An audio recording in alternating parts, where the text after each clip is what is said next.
Lions Rock Productions. This is Jay This Moore. is Greg Proops. This is Jordan Harbinger. This is Dexter from The Offspring. This is Nathan This is East. Sebastian Younger. This is Rick Marotta. This is Stuart Copeland. This is Mick Gillette. This is Andy Summers. Hey, this is Skunk Baxter. This is Gabby Reese. This is Rob Bell. Hey, this is John Leon Guerrero. Hey, and this is Pete A. Turner. This is Todd Bensman, and you're watching The Break It Down Show. And now, The Break It Down Show with John Leon Guerrero and Pete A. Turner. All right, we got it done this time. I want to have Todd come on the show in part because he's an expert in a very particular part of the safety and security of our world. And this relates directly to the Ukrainian-Russian conflict. People often talked about, like the second and third order effects, and then they have nothing else to say. Well, this is clearly what we're going to talk about today, a second, maybe even a third order effect later on. But this is what happens when you have conflict. You have all of these extra things that we're not even technically in this fight. Sure, we're providing some aid to the Ukrainians, but now we have this and have had this influx of Ukrainians at the border. And as I continue to frame this thing, and I want to set up Todd so he can talk and I mostly shut up, but our policy in the U.S. for immigration is screwed up. It's not because Republicans, it's not because of Democrats, it's because we've screwed it up as a nation. So we don't have the means to flex in reliably extra capacity to a place like San Ysidro or to Del Rio County, Texas, wherever these places are. It's not easy to just say, oh yeah, we're ready for 100,000 extra people. It's like if all of a sudden your favorite restaurant had 40 times the normal clientele for a month. It would take them a long time to be able to get your, pasta fajoule out or whatever it's going to be. So we have these problems where we think it's Republican, we think it's Democrat. In reality, our border is messed up because we suck at foreign policy. And now when we have this tragedy that's going on with this war in Ukraine, we now have to deal with the threats, the compassion, the asylum, all of these things at the same time. When someone comes to the border, it's not one person from one common country.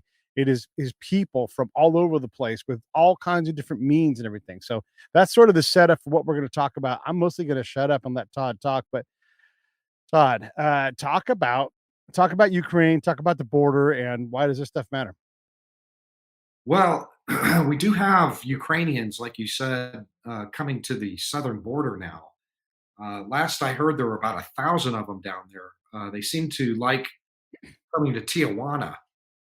But there's also a whole lot of Russians coming too.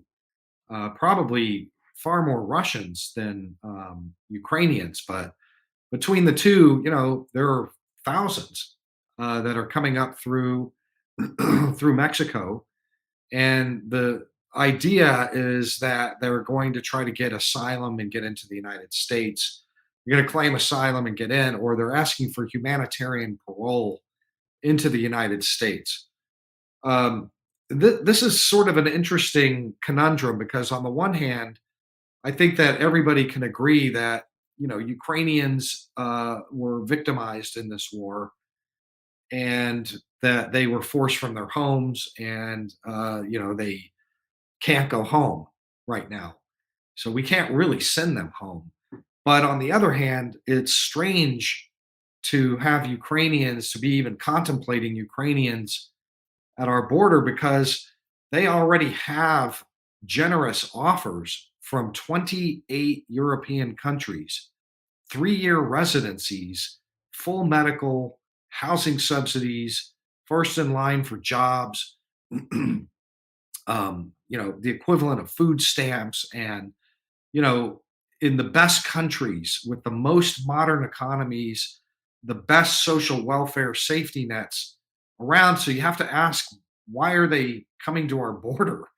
That's a really strange thing. And I have to say that I've kind of come out against this. I think that this is, I think it's bogus. I think that they don't need to come to the United States.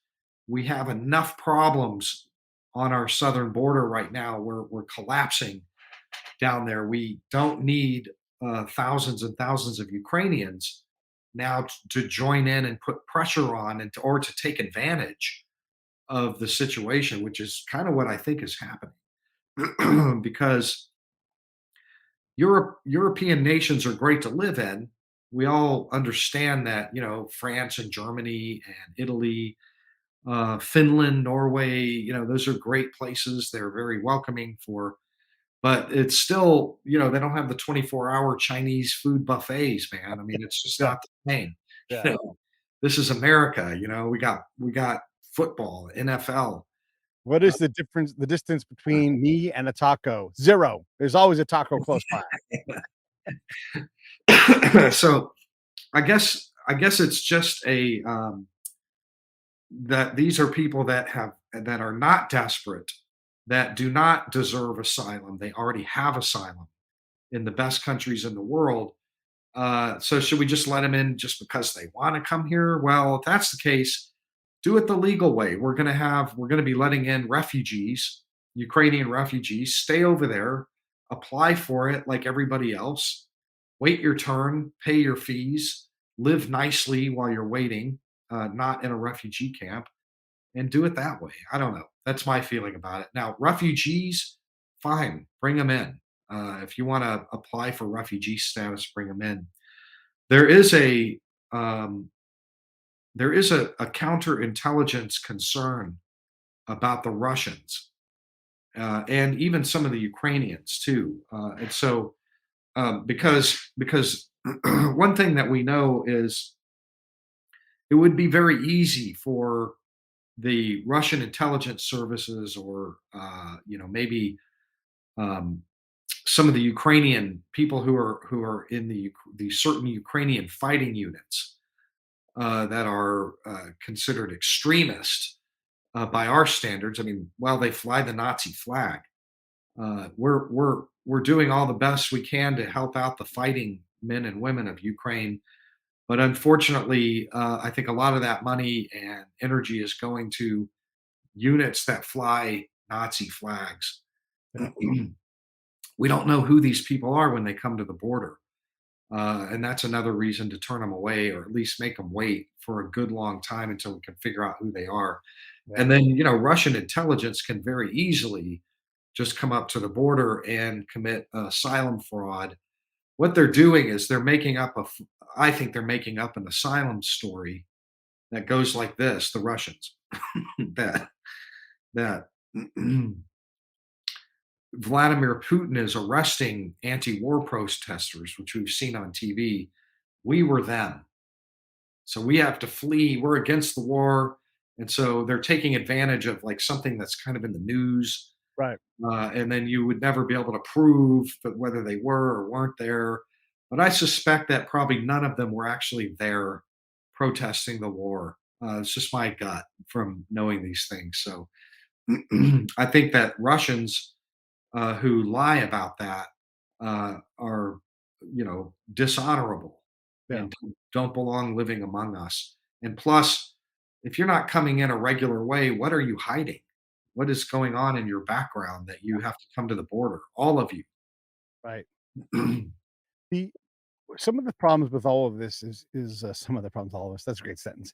Some of the problems with this immigration situation that we create is because there's coaching that happens, right? And it is an absolute fact. And if you come and say, I need asylum because if I return home and I will be killed, and if you see these magic words with it, because I am homosexual, guaranteed asylum. Prove it. No, no, there's no test for this, right? And so this is known, and you get to come up, and as long as you're willing to say those words, come on in. And then really, that's where our level of any kind of rigor in the process, like, it literally ends right then. Like, come on in. That's it. Done. Yeah. Well, we're pretty stupid. I mean, people just take advantage of us, of our stupid systems all the time. I mean, even Max Klinger in from MASH couldn't get Right. his Section 8. All through 8 season, Max Klinger couldn't get his Section 8. Even wearing dresses out. Right. So he's like, yeah, never mind. Yeah. So, but here, you're in. If you claim you're Max Klinger, you're in immediately. And that's kind of I just wrote a piece for the Federalist that ran yesterday, Mhm. that is about this, how easy it is to game our system, because we're about to do away with Title 42, which is the pandemic, Right. uh, Yeah, that's the one that where we can expel every migrant we catch, and we don't let them apply for asylum. They're ineligible for asylum under Title 42. Um, and the progressive left in this country have been fighting tooth and nail to get 42 removed so that they can return this asylum system to the masses. Well, the reason that they want to return the asylum system to the masses is so that the masses can get in with a stupid story Right. that you don't even have to verify. It's Yeah. the Supreme Court says you do not have to verify their stories. You just have to believe at about 10% Mhm. may be true, Yeah. 10% true. Yeah. And then you're in, and then you disappear. And that's just a recipe for mass fraud. That's why those progressives want Title 42 gone. They want that asylum system back out there so that just millions of people can come in and use it. They get right in for that. So it's just very easy to game our asylum system, bottom line. I'm no math genius, but if you need 10%, the words "I will be killed if I go home. I am gay" is 11 words. You said the word "I" 3 times. That's 30%.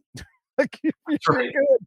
'Cause I, not a lie, right? So I mean, you don't even have to say that anymore. You can say, I'm afraid of gangs in my yeah, neighborhood because the Trump administration took the gang thing off the table because everybody was like, oh my God, gangs, because it was in the news and everybody was getting in on the gang thing. So Jeff right. Sessions took that off and Biden put the gang thing back on. Or a better one than I'm gay or gangs is my husband beat me. Mm, Prove that. right, You right. know, did you get that on video? Yeah. So that And I that wanna say this because these things get really challenging. I don't think we're not talking about an anti-immigration policy. We're talking about a sane immigration policy, one that actually cares for the individual past the point of getting them through the gate. Like, let's, I know we don't have an Ellis Island, and I'm not saying Ellis Island is ideal, but we need some place to look, people aren't trying to immigrate through Canada to here, right? That's not the problem. And if you conversely try to go to Canada, boy, they're not so welcoming as we are. So let's still be welcoming, but let's have a front door and then be able to direct people towards whatever kind of case management they might need instead of just this insane, like, I mean, I'm not saying it hasn't bit us in the butt. I mean, there was an atrocity today in New York City where someone shot a bunch of people on a subway, and we don't know who that person is yet or what everything else, but targeting us is not hard to do, especially if it's that easy to infiltrate. Are you at all worried about the Ukrainians trying to get into the country? no, not really. I mean, I'll tell you what the issue with the Ukrainians in my experience, I haven't done a lot of work with Ukrainians or about Ukrainians, but I just kind of know through osmosis, I guess, working in the intelligence field for as long as I did, that Ukrainians are there's a lot of you can't generalize, but there is a lot of organized crime in Ukraine, gangsters. There are Ukrainian gangsters in the United States, like New Jersey, New York. They get Right. busted every once in a while. They make RICO cases, and they can be dangerous and they can be violent. And we don't really know if the people coming in at the border or if they are going to apply for refugee status if they're organized crime. We don't want to be bringing in a bunch of Scarfaces, Right. like the Or guy in the potential movie. scar faces, yeah. One of Yeah, the things about immigrants or refugees or people that don't have enough when they get here, they end up a lot of them being extra legal, and this is, again, where gangs operate and the mafia, they're not willing to be part of the system because they're not part of this system, right? We haven't compelled them to or anything, and so you do get this criminal element, and it's not that all immigrants are criminals, we're not saying that, but the mafia existed because that was their form of governance when all those Italian folks got here, and so they just retained their form of in what we would call informal rule, and what they would call the law. yeah. Well, that's right. Listen, we're going to end up with, we might have 100 or 200,000 Ukrainians living here. They're probably going to be just fine, most of them. Right. But it's every time that we, extend our hearts and resources and country, we pay for it in these other ways. I mean, it just is a fact of life. Yeah. And I guess, that's just who we are. I mean, we're just going to take the risk and we're going to do that. But the other thing about Ukrainians to keep in mind is that Ukraine is the poorest country in the European theater. Mm. It is not a healthy country. So, people want to live in the United States. So they may try to use the war to not return to their countries, to live here forever to their country. And there's an argument to be made for, your country needs you, Right. needs you to build your country. How about you not abandon your country and you build it? You go back Yeah. and you build it and have some. They seem very, very patriotic and proud of what they've done in the war, and they wouldn't have fought if they didn't have patriotism, Right. some kind of feeling about their country and themselves. Hmm. But you're always going to have people that are just like, I want to live in the U.S., man. It's just the way it is. When you pick things to study, in terms of your fellowship, is it geared towards a certain ethnicity or nationality that you do, or are you more of a generalist and you look at the whole problem? I'm sorry, I didn't catch the first part of that. Yeah, when you're studying things, you have a fellowship that looks into immigration. So when you're trying to decide what to study, how do you parse out what groups or what functions or systems you're looking at? Well, yeah, I mean, I'm an employee. I'm a research and an analyst for Center for Immigration Studies, and kind of my area is the nexus between national security and immigration. Yeah, And that's a pretty big umbrella.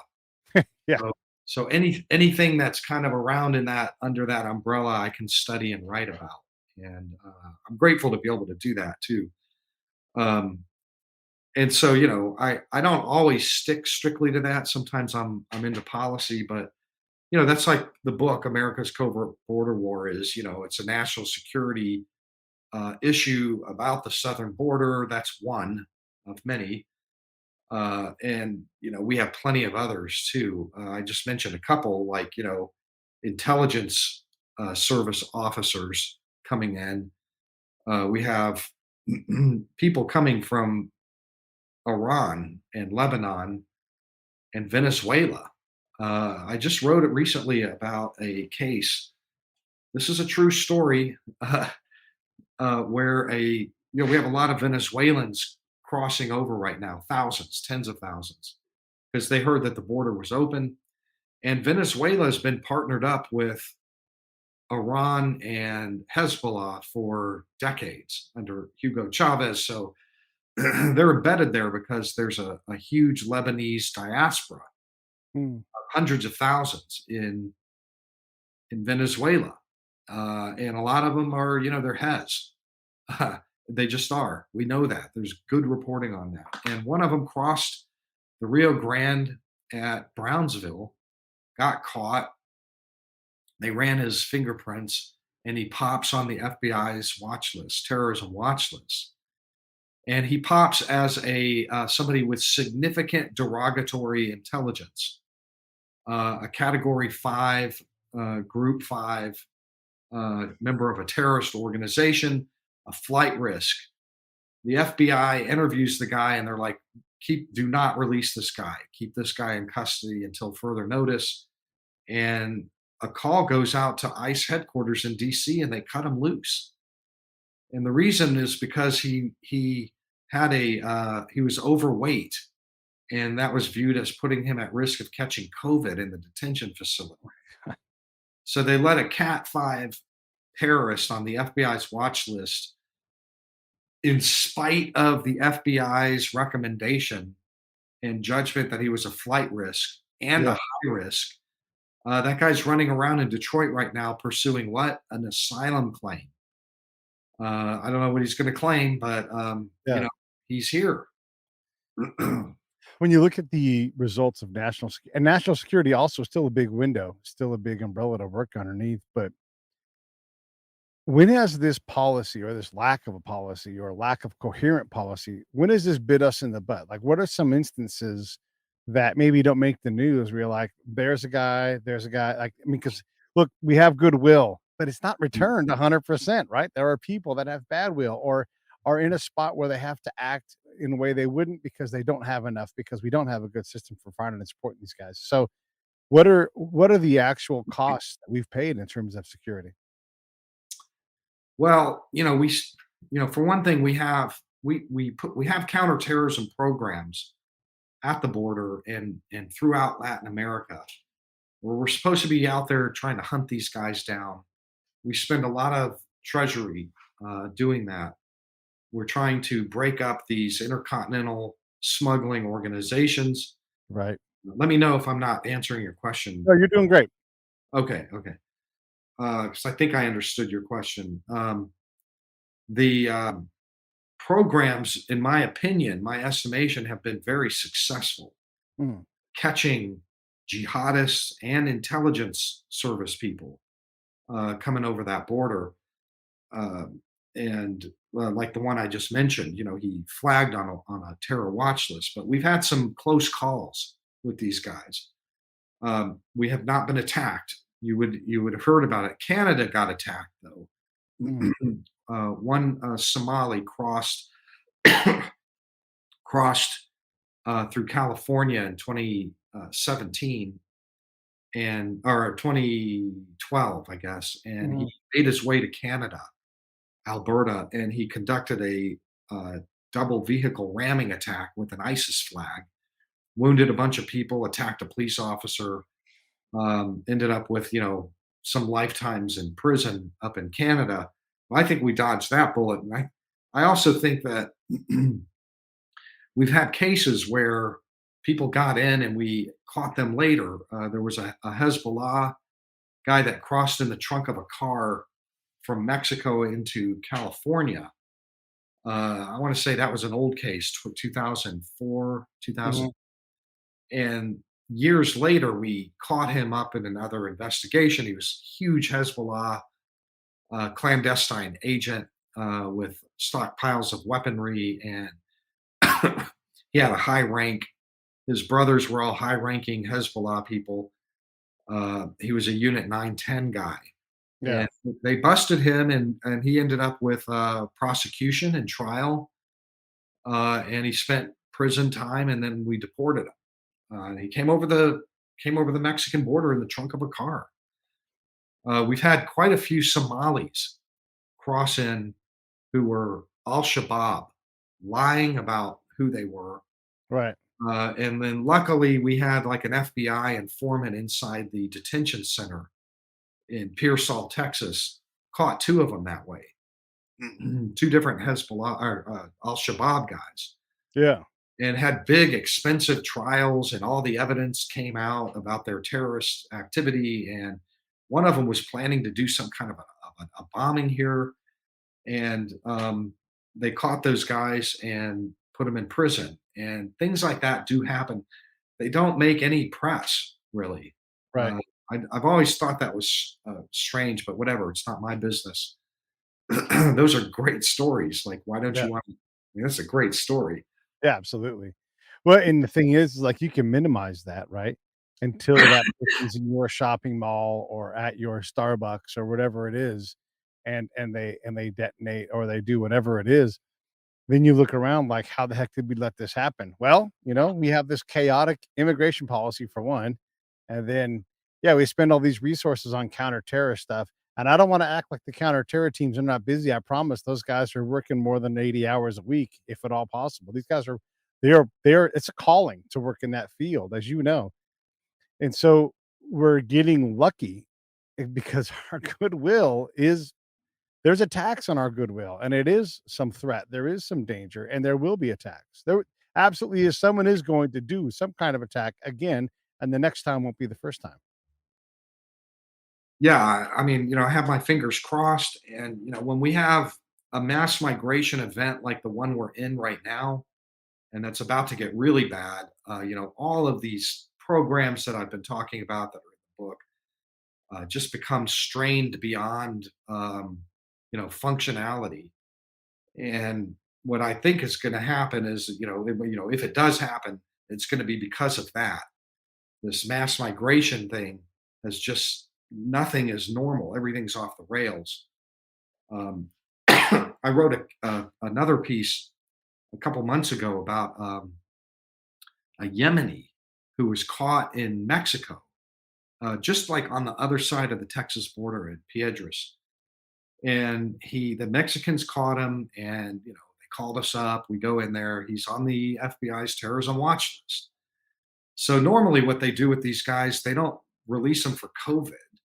They deport these guys, and we had the Mexicans deport him back to Yemen, and in April of last year, and he was back 3 months later. They caught him again in Piedras in July of last year, and by July, the number of migrants was so vast and swarming on the Mexican side that they had no choice, but they hung on to him for a little while. And our side was just jammed up too. That was like, I think that month we had 213,000 apprehensions, like a world record. Yeah. And for us, and so the Mexicans just let him go they just let him go they had to clear the detention facilities. And the way I know about it is somebody shared the bolo with me, be on the lookout Right. document on it, saying, hey, if you see this Yemeni terrorist, catch him. So that's disconcerting that kind of thing is happening. I don't know if they caught him, but I don't want to find out that we didn't catch him when he shoots up a shopping mall or something, or Right. stabs somebody. Yeah. Yeah. And we're talking in this case, I had you on to talk a little bit about Ukraine. You've written that story. But the thing is you read a story basically a week. And so like that's already almost old news and we barely pay attention. But the reality is those Ukrainians are there and the Russians are there. And I mean, when I was in Del Rio County and I talked to the judge there, he said, I got people from over 100 countries. Right. And so we have Yeah. this provisioning, like, how do you manage this? How do you have enough? And I just like to throw the interpreter problem in there. How do you have enough interpreters on contract waiting to go? May not have anybody from Sri Lanka these next 2 months, but you have to have someone on speed dial to be like, oh my God, we think we got a Sri Lankan, and you're not going to hopefully employ a person to speak Sri Lankan and have them not work for months at a time either. There are a lot of multilinguists that can do things, but it's all of these things like the medical influx for Del Rio County, Texas. That whole county is not very big. There's 80,000 people in the entire county. So their medical facilities are appropriately sized for that, not for another 100,000 people coming across. So all of these provisioning things, Todd, it's insane. And then you have this thing with Ukraine that absolutely sucks up resources even more, right? Unexpectedly. That's right. Well, what's about to happen though is when they take Title 42 down, they're predicting, U.S. intelligence is predicting this, that there could be anywhere from 12,000 to 18,000 migrants crossing a day. Wow. A day. That's, if you take the worst case scenario there, you're looking at 540,000 a month. If you take the lesser, it's still 320,000 a month. The most we've ever had, I think, was 213, like in the history of the country. Yeah. Just to give you an idea. Well, those people are going to be pooling up on the Texas side, on the Arizona side by the thousands. And that's why they're calling out FEMA. They've triggered FEMA because this is like a Hurricane Katrina event. Right. They're getting ready for something that is on the order of, really mass, like an earthquake or something in Haiti, or, really something big. So, that's going to be very resource intense. I don't know where they're going to put them. They're probably going to have to just release them. I don't know how they're going to drive. They're trying to bring, they're trying to marshal fleets of aircraft so that they're getting them together now. They're putting extra bed space on facilities like in tents, 500 bed tents, Hmm. attaching them onto border patrol facilities pre-existing. This is going to be a real resource challenge. When you look at the difference between California and Texas and how they handle it, one of the things that the judge taught me when I was there talking with him is that there is an internal political problem. So you have the Governor Abbott of Texas, who's Republican and has presidential aspirations. You have President Biden, who obviously is a Democrat. And so President, or I should say, Governor Abbott doesn't necessarily want to help President Biden do well. He also wants to help his Texans. And so there's a little bit of problem within that part, and that part of the machine doesn't work well. Does it work better in California since you have this Democratic alignment with the governor and the president, or is it also a problem there as well? Well, it's not the same problem because the California border, where at the spots where there's infrastructure, roads and buildings and vehicles and everything, is walled. They've got really good fencing out there. Some of it's double layered, so it's pretty tough to cross the border in the populated areas. So they're actually in California having great benefit from the walls that they hate so much in California. But in Texas, you don't, it's just, you've seen the river there. It's it's very difficult to get fencing up over there, and Yeah, plus they canceled the fencing project. So you have yeah, like these gaps. Like there's a famous one in the Yuma area called the Gap. That's what everybody calls it, just the Gap. And it's like this one segment. That's all they need. They just needed to just they needed like one more day to put up the pallets or the slats for the one more segment, and they ran out of time. And so that's where like just thousands, tens of thousands of migrants are just pouring through this gap every week. you know, Yuma's like one of the hottest spots there is because there's a gap. There's a gap in the fencing there. Fencing works. They go to where there's no fencing. right. There's They, a yeah. yeah. Go ahead. Well, I was going to say that if you there was a funny story in the Dallas Morning News over the weekend where this reporter went to the Big Bend National Park. Which, if you've Yeah, ever been to Big Bend National Park I have. and you go to the river, if you look up one side, it's like 1,500 feet straight up of a cliff. Right. And then the same thing over there with like an escarpment that's going this way. Like you have to be like a super great mountaineer to be able to even touch any of that. And the reporter's like, I don't see any crisis here. There's no Yeah. border crisis. Yeah. Yeah. Yeah. And by the way, if you did, like, you could literally, we have this capability now. You could, if you're an entrepreneurial type person, put people on top of that rock because there are tourists that go on top of it, have attach them to a drone and just right across the river and they'd be in. And you'd I'm, be wa- like, oh, these are tourists.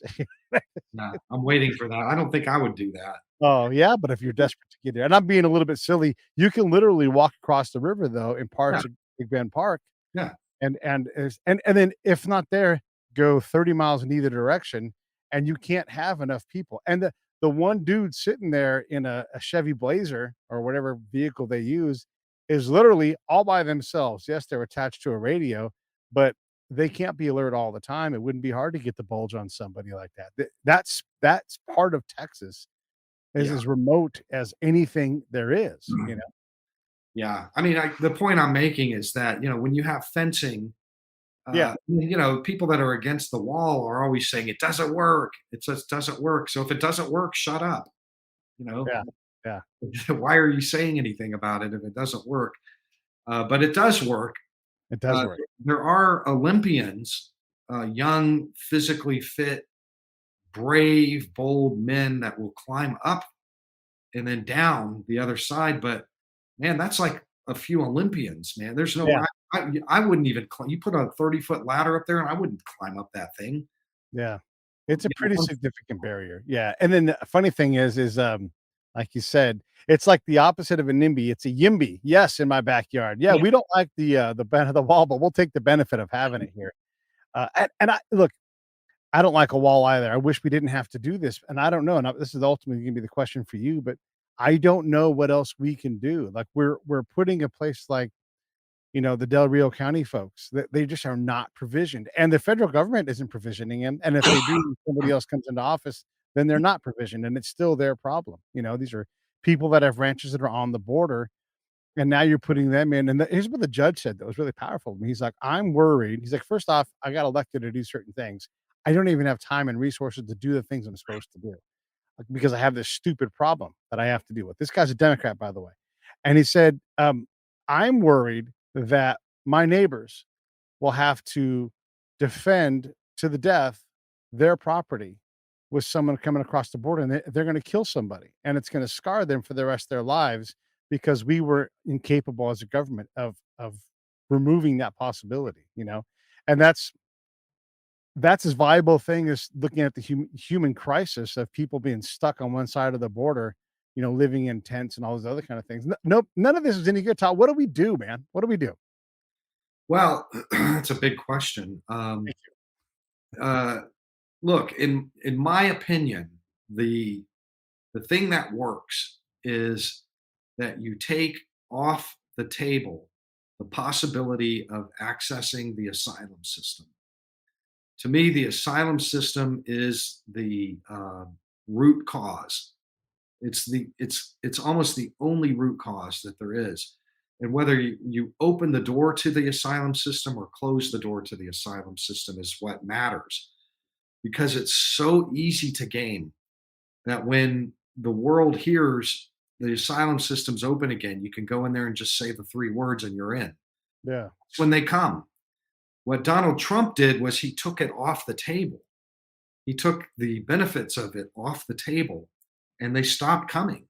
yeah, The numbers declined to, like, 20,000, 30,000 a month, which sounds high, but imagine 540,000 a month, or even what we've been having, which is like, 180, yeah, 170,000 a month.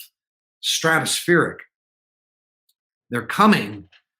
They come when they find out that they can claim asylum. yeah, Period. And how do I know this? Because I spend gobs of time with them in Mexico and beyond, and we talk.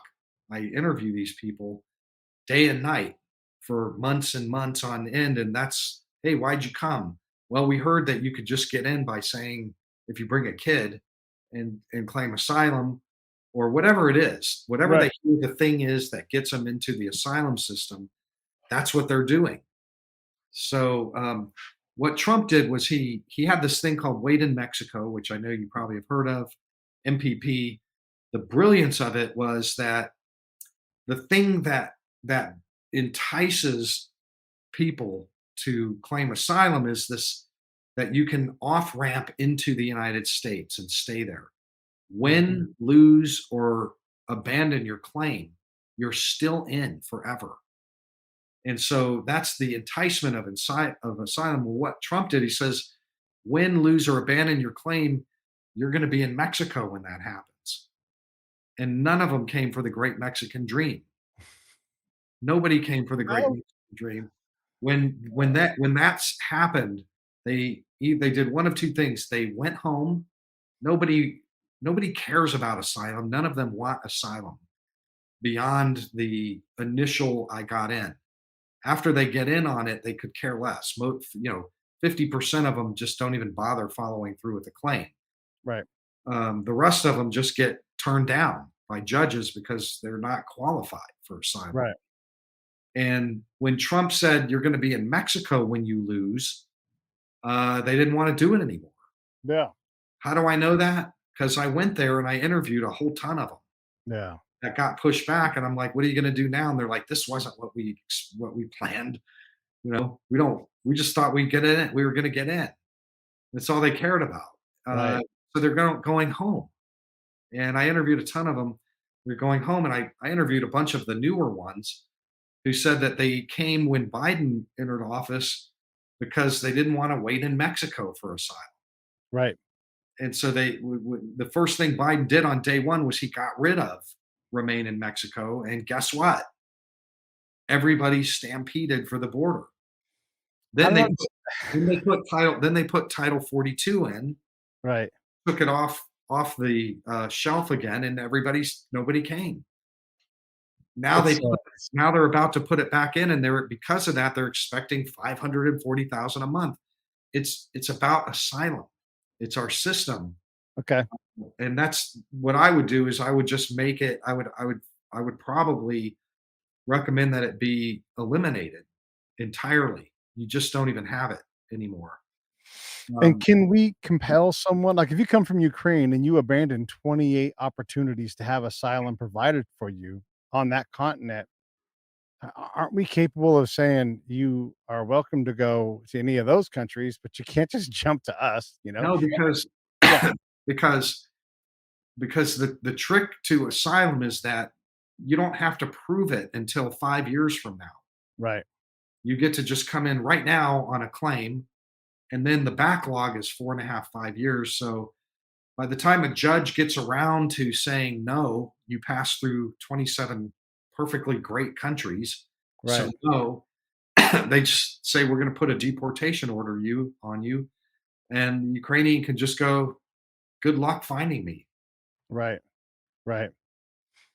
Are we being unfair to people by asking for these controls to be Mm. there? Is this exclusive? Is this harmful in some way? Is it heartless? I mean, like, I feel bad about telling immigrants they can't come in or refugees, whatever. Like, I want them to come here. That's my favorite American is the next one. I love it. But I also know that be we can't just default to our heart all the time because there, as an intel guy, I know there are people that have evil intention towards us, towards our partners, towards our allies, towards religious people, and and um and that's a real threat. And I can't. If I was president, I couldn't look people in the face and say I'm going to defend you, and then have this kind of policy that's so permissive. Mm. Like, hey, I want people to come in. Let's see how many we can get of those 500,000 from the month. But if we can only get to 10,000, hey, sorry, you're gonna have to wait somewhere else. You know. No, I hear you. So I spend a lot of time with the migrants, and I empathize with them. I understand. If I were in their situation, I would do what they're doing.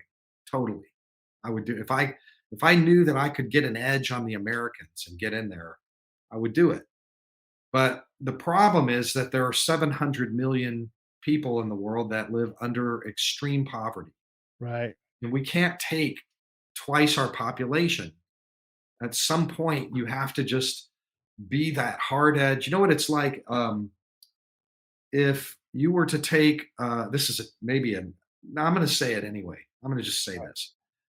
But if you were to take the average American into a slaughterhouse and watch those cattle being like up close with the TV camera right there, slaughtered one after another, you'd never eat another hamburger again. You'd free them all. Right. You would like free the cows. People can't take looking at that up close, and that's kind of what, an animal shelter, kill shelter. You Mhm. know, take any average American to a kill shelter and watch them do euthanasia all day long. We can't take it. We can't Yeah. do it. We're humans. We can't look at that and not free the animals. And immigration is the exact same kind of thing. You have to look people in the eye who are weeping with cute little children and just say no. Yeah. And we can't do it. That's what the problem is with the immigration problem. We can't look them in the eye and say no. And half the country is just like, let them all in. I'd do it too. But, you have to have a country. We'd all free the cows too if we saw what was happening on a daily basis, you know. Yeah. Yeah. Yeah. Yeah, you start thinking about how smart a pig is, and you're like, "Oh, how they taste delicious," but it's a little bit creepy, and you can find yourself in that spot. I mean, we do lead with our heart. We do love immigrants here, and then I'm giving a big pass to the folks who cast aspersions towards anybody who's like, hey, we want to have a sane immigration policy. Um, we do have to have something like that. We do have to protect one another. We do have to maintain some accountability for our people. You can't just come in and be completely outside the law because we don't have the mechanisms to do it. And I don't know what the answer is. Maybe you hire a whole bunch of judges and they just sit there at the wall and you come up, present your case, and they yay nay you, and they're the ones that say no. I don't know, but what we're doing now, it sure as heck doesn't work. And then here's the thing: the next person that comes in, it looks like for right now, today, we'll have another Republican president. Maybe things will change in 2 weeks and things will go that way, but only because Joe Biden's done so terribly. Um, they're going to change the policy, and it'll probably be bad in their direction. I mean, this is not a party exclusive failure. Like both parties are bad at this. Yeah, but the thing is that what's happening now with the end of deportation, like they ended deportation in America. There's no mainstream Democrat in history of modern history that would have ever countenanced a thing like that. Mm, It just the policies that they're talking about that they put in place are dismantle detention centers, right. abolish ICE, That's just nonsensical. end all deportation, ignore all the laws that are on the book, Yeah. which they're doing. They're just literally flagrantly making it up, new stuff as they go, and those are things that Barack Obama would never have touched, and Bill Clinton would never have touched either. So we're like in a really weird. The Democratic Party is in a super weird place Yeah. with these policies. They're not regular mainstream Democratic Party policies. They are fringe, radical, extremist stuff that came off of like street graffiti in Mhm. Portland, with Antifa. I mean, it's all the same stuff that Yeah. it somehow got into mainstream presidential candidate platforms, all of it. So whatever what's happening right now, and the reason we're having this huge number in is because they don't understand that these policies are the thing that the migrants are looking for to come. It's the Right. thing that is making them stampede to the border because they don't know how long this great thing is going to last. Everybody's got to get in. Yeah. The Yeah. Title 42 was the last thing that they had that took asylum off the table. And now asylum is about to be put on the table again. And man, that's what they're coming for. That is what it's going to be about.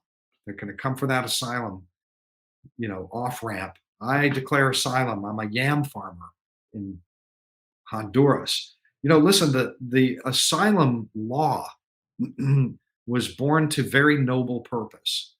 There's a reason why we had that, why we put that law in there. It's because there are people who are troubled and are fleeing terrible political persecutions, like Hitler's and Sure. refugee, Vietnamese communist re-education camps and North Korea and that sort of thing. And we're not going to send those people home. That's what asylum is for. Those people. It's not for poor Guatemalans that have a crime problem in their neighborhood.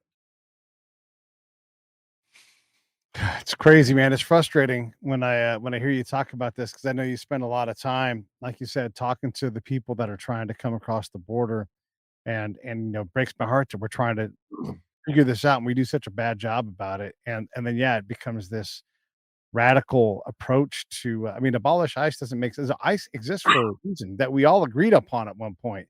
Could we soften ICE up a little bit? Okay, sure, I'm willing to try that, but this abolish and tearing down things and just ignoring the threat that's there. We see so much of the world in chaos all the time. I mean, how many look, we hate Russians right now. I don't even want to call it a Moscow mule anymore, right? Well, how many Russian, and since they're all oligarchs, how many Russian oligarchs do you want sneaking across the border from Mexico? I mean, it doesn't make any damn sense. It's frustrating because I know we can do a better job, but we're not doing it. Mm. Well, we're not in a place as a country. We're too divided on this.